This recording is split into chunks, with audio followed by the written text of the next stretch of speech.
Minhas irmãs e meus queridos irmãos, nas festividades natalinas, nós comemoramos a Sagrada Família de Nosso Senhor Jesus Cristo.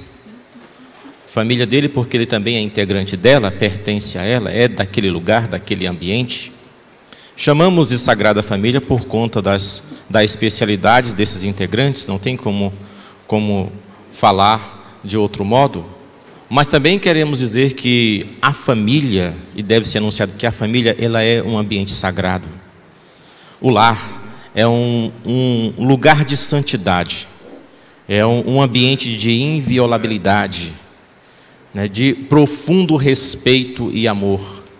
Ninguém pode chegar numa casa e invadir a intimidade, a privacidade e a liberdade daqueles convivas. Ninguém pode dizer o que deve, o que não deve ali, né? Somente aqueles que são integrantes daquela família é que sabem como as pessoas realmente são, porque vivem, se comunicam de uma maneira total. Elas não têm um filtro, diríamos assim. Elas são totalmente aquilo que são. Se vamos para um grupo da igreja, se vamos para o nosso trabalho, ou qualquer outro lugar, nós teremos certo cuidado com o nosso proceder. Nós teremos certa prudência. Parece que instintivamente não seremos como somos na nossa casa. Seremos diferentes. Às vezes as pessoas na convivência com os familiares têm total liberdade de tirar todos os pudores que possuem para falar o que querem, falar o que gostam, expressar suas chateações, né? E dizer o que pensam, o que sentem, se revelar e mostrar como realmente são. Fora desses ambientes, nós não somos como em nossas famílias. É bem verdade que esta liberdade maior não justifica os problemas e os males que acontecem nas relações familiares, mas também expressa o quão nós somos autênticos ali, né? Quem somos nós, se quisermos saber, basta observarmos como somos em nossas famílias, com aqueles com quem vivemos. E aqui, a família, nós estamos falando da vida, do relacionamento que existe entre José, Maria Santíssima e Jesus Cristo. Nós não estamos falando da casa simples deles não. Nós não estamos falando se Jesus Cristo morava num palácio, se Jesus Cristo morava num grande centro, numa aldeia. Nós estamos falando das pessoas. São as pessoas que fazem a familiaridade, que fazem a convivência, né? Muito importante entender algo nesta situação. Esse tipo de relação, esse tipo de vida com o outro é o mais importante. Ele pode ser o mais estruturante ou o mais desintegrador da nossa vida. Se for bom, e deve ser bom, entendeu? Nos constrói, nos estrutura, nos ajuda muito, realmente, nos forma. Por exemplo, este seminário aqui é chamado de casa de formação. Aqui não é uma empresa, aqui não é uma ONG, né? Aqui é uma casa de formação. Aqui temos o grande objetivo de estabelecermos uma escola de exemplo, de modelo, de virtude, de formar homens, de configurar corações humanos ao sacerdócio do nosso Senhor, de torná-los pessoas aptas para responder a uma missão e serem realmente, com a mente, o coração e as atitudes, sacerdotes como o nosso Senhor Jesus Cristo quer dar para o povo, segundo o seu coração. Mas a tônica da convivência mesmo é como uma família, né? com uma familiaridade. Poderíamos dizer também que existe várias formas de vida familiar, várias maneiras de vida familiar. É bem verdade que tradicionalmente, né, a família se funda, a igreja proclama isso, no sacramento do matrimônio, não é verdade? entre o homem e a mulher, e os filhos gerados naturalmente dali. Mas existem outras variações da familiaridade da convivência. Um homem e uma mulher podem não ter condições de ter filhos naturais e podem adotar, né? Uma mulher pode se tornar viúva e ficar com seus filhos e pode depois não casar mais, né? Uma moça, uma mulher pode não casar e mesmo assim ter um filho, e pode depois arrumar uma outra pessoa que a ama e depois passa ali a ter um marido. E então a família ela tem várias configurações de familiaridade, de convivência. Nós podemos, como cristãos também, e este seminário é o tipo de família cristã, também estabelecer uma família cristã. Enquanto comunidade, grande comunidade católica, deveremos nos observarmos e também termos uma posição e uma postura de familiaridade, olhar o outro como irmão, ter Deus como Pai, Nosso Senhor como nosso irmão mais velho, Maria Santíssima como nossa mãe, né? A relação e o amor do Espírito Santo em nós, para nós vivermos este vínculo de familiaridade. E pode sim existir outras expressões de familiaridade. Até mesmo a pastoral familiar não é mais pastoral da família, é pastoral familiar, porque existem várias configurações de familiaridade. Por quê? Porque o que importa são a vida que as pessoas estabelecem entre elas, juntas. Se o vínculo é um vínculo familiar sanguíneo, esse é o mais intenso, o mais forte. A Sagrada Família está posta aqui como modelo de santidade, exemplo para todos, exemplo de vida sagrada, exemplo de esposa, de esposo e de filho, né? E então nós precisamos também procurar compreender que se vivemos com alguém, se estamos com alguém, é para procurarmos viver aquilo que a proposta desta vida se impõe para cada um de nós. Então, se é a minha família, eu preciso realmente saber entender o meu papel e respeitar o papel e a posição do outro, né? As leituras são muito importantes, são muito sérias, né?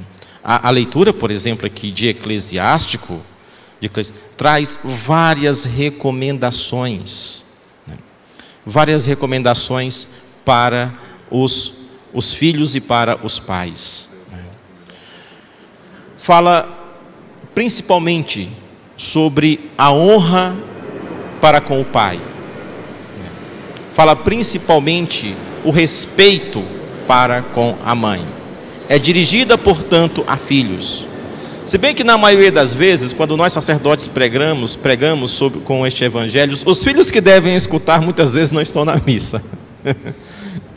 Os filhos que deveriam ouvir as correções e as demonstrações e todas as advertências, porque muitas vezes tais palavras se encaixam perfeitamente para eles. E essa palavra não é a palavra dos padres, é a palavra de Deus falando para eles, né? Muitas vezes não estão presentes, né? É tão importante, é tão sério que isso compromete a salvação, isso compromete o próprio Deus, envolve o próprio Deus. Grande verdade é que os pais eles substituem os cuidados divinos. Eles substituem a ação protetora do Pai divino, do Pai eterno. Eles dão e mantêm a vida. Eles sustentam o existir da pessoa, né? Tem pais, muitas vezes, que quando querem argumentar para os filhos e querem impor o respeito à autoridade, fazer os filhos recobrarem quem eles são, começam a colocar os seus deveres, a sua autoridade. Olha, aqui é meu teto, olha, sou eu que pago tuas contas, olha, sou eu que faço isso. Esses argumentos não são os mais fortes, né? Os argumentos mais fortes são os argumentos do sentimento, né?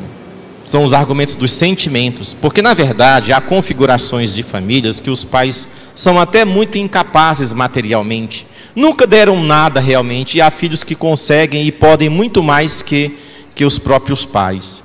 Porque se este argumento material fosse o mais preponderante, alguns filhos teriam condições de dizer: o senhor nunca me deu nada, eu fui que consegui as coisas, tudo mais. E então os pais deveriam ficar calados, entende? Esse não é o argumento. O argumento mais importante é quem o pai realmente é a relação, é o que sente, é o vínculo, é o amor, né? Contudo, no entanto, todos os pais, eles realmente, quando tiver conflito com os filhos, eles devem ter propriedade para falar, autoridade moral para falar. Eu sei que talvez isso possa ser um pouco clichê demais, mas as pessoas ainda querem o sério, ainda precisam muito, né, dos baluartes, dos bons exemplos. As pessoas precisam que aqueles que corrigem realmente não sejam pessoas de palavras vazias, não sejam aqueles que transmitem a mensagem, né? Faça o que eu mando, mas não faça o que eu faço. Estão entendendo? Nós precisamos entender que os exemplos do pai e da mãe são os cuidados que advêm do amor, e é por amor, porque o mais tudo se supera, tudo se ajeita, mas se existir este elemento vinculante entre as pessoas, este elemento mais perfeito entre as pessoas, né? Este elemento, diríamos assim, indestrutível e insubstituível, entendeu? As outras coisas não terão força entre eles. Daí então nós aprenderemos, nós compreenderemos. Diz aqui na Escritura que quem honra o pai alcança perdão. Quem honra o pai alcança perdão, né? Escutemos isso, mas quem honra o seu pai alcança perdão dos pecados. É recomendado que não se humilhe o pai. É recomendado que tenha paciência com o pai. É recomendado que se suporte as limitações e as fraquezas do pai. Sabe por quê? Porque o pai suportou os cansaços, os desgastes da infância, da nossa infância. O pai se doou, se entregou, se gastou. Alguns até mesmo adoeceram, né? Alguns até mesmo adoeceram para sustentar as nossas limitações da nossa vida. Porque se ninguém tivesse se doado por nós, nós poderíamos ter um prejuízo muito grande em nossas vidas, ou termos carências talvez insuperáveis em nossas vidas. Bom, digo mais uma vez, talvez quem esteja aqui nem precise ouvir o que estou dizendo, né? Mas aqueles que precisariam ouvir, talvez não estejam aqui, né? E continuamos a leitura, né? Sobretudo, na segunda leitura, vamos dizer que, sobretudo, amai-vos uns aos outros. Sobretudo, aqueles que estão juntos devem entender que eles estão juntos para se amarem, né? Se você sai da sua casa e vai trabalhar, você não está ali para praticar o amor fundamentalmente. Você está ali para desenvolver um ofício, um artifício, uma profissão. Não é fundamentalmente amar, não é primordialmente amar. É claro que como cristãos nós sabemos que devemos saber amar e deveremos saber fazer as coisas com amor, né, com as suas devidas purificações. Mas na família é fundamentalmente amar. Então, na família, com os pais, com os filhos, entre os irmãos, nós somos muito e muito exigidos a saber falar com eles, né? Por exemplo, meu filho, por que fizestes isso conosco? Olha que teu pai e eu estávamos te procurando, né? Não sabeis por que estavais me procurando? Não sabeis que eu devo estar na casa do meu pai? Né? E eles não entendiam, eles não compreendiam, porque trata-se de nosso Senhor Jesus Cristo, mas Jesus Cristo tem uma atitude. Jesus Cristo não tem uma atitude de raiva, de revolta, dizendo: vocês são incompreensíveis, como é que vocês não me entendem? Eu não vou voltar. né? Jesus não é assim, Jesus volta. E diz o narrador, que é São Lucas, e certamente São Lucas ouviu isso da própria Virgem Maria, e ele era obediente aos seus pais em tudo ele obedecia aos seus pais, né? Então, os filhos não deveriam ter medo dos pais, os filhos não deveriam respeitar os pais, porque eles estão assim, estremecidos de medo da autoridade. Os filhos devem respeitar os seus pais, porque eles respeitam os seus pais, porque eles respeitam, porque eles honram os seus pais. Se a mãe diz assim, não faz isso, não vai, não quero, vem aqui e tudo mais, não é porque o pai é rude ou a mãe é rude, porque eles são grosseiros, é porque eles são pais, porque trata-se do pai e da mãe da gente. Se não é assim, então a gente deveria alguém chegar e desrespeitar a mãe da gente. Quem é que vai aceitar isso? A gente acha que a gente pode fazer isso muitas vezes, não é verdade? A gente acha que a gente tem até esse direito. Mas vai alguém fazer isso com o pai e com a mãe da gente? E o que queremos que as pessoas façam com o pai e com a mãe da gente? Respeitem os nossos pais. Nós diríamos, respeita minha mãe, respeita meu pai. Se é um irmão da gente, a gente intervém. Fulana brigou com a minha mãe e isso me dói muito e tudo mais. Uma irmã pensando sobre a outra. Não é verdade? Então, filhos devem obedecer por respeito e amor. E para terminar, os pais precisam também mostrar para os filhos que eles devem ser as primeiras e as únicas pessoas, as únicas não, mas as primeiras e as mais importantes a estimularem os filhos a serem corajosos, a se desenvolverem, a se realizarem e a serem felizes. Os primeiros, os mais importantes. Quem é que não quer receber isso dos pais? Porque quando os pais desanimam, você não consegue, você não é capaz, você não pode, né? Você me decepcionou. Ou então assim, se você fizer isso, eu vou fazer isso com você. Imprimir o temor dentro de um coração do filho, tirar a força dele. Desanima. Desanimar é tirar a vida, é matar, é tirar a alma. Desânima, né? Desanimar é horrível. Imagina o pai da gente, a mãe da gente desanimar a gente, tirar a vida da gente, tirar a coragem da gente, tirar a força do nosso coração, tirar o nosso entusiasmo. Os pais não podem fazer esse tipo de coisa. Os filhos, quando veem que os pais fazem esse tipo de coisa, eles sofrem muito e até se revoltam contra os seus pais. Enfim, queridos irmãos e irmãs, precisaríamos lutar muito para que nossa convivência fosse abençoada, fosse santa, sagrada, respeitosa, bendita e abençoada na nossa casa e na nossa convivência. Com essas pessoas, com esse pai, essa mãe, esse homem, essa mulher, este jovem, né? Até mesmo os outros parentes, né? Que Deus colocou em nossas vidas. Não fomos nós que os escolhemos. E se Deus os colocaram em nossas vidas é porque eles precisam de nós e nós precisamos deles. Lembre-se, todos os filhos, quando nasceram, vocês eram a coisinha mais importante da vida desse pai e dessa mãe. Louvado seja nosso Senhor Jesus Cristo.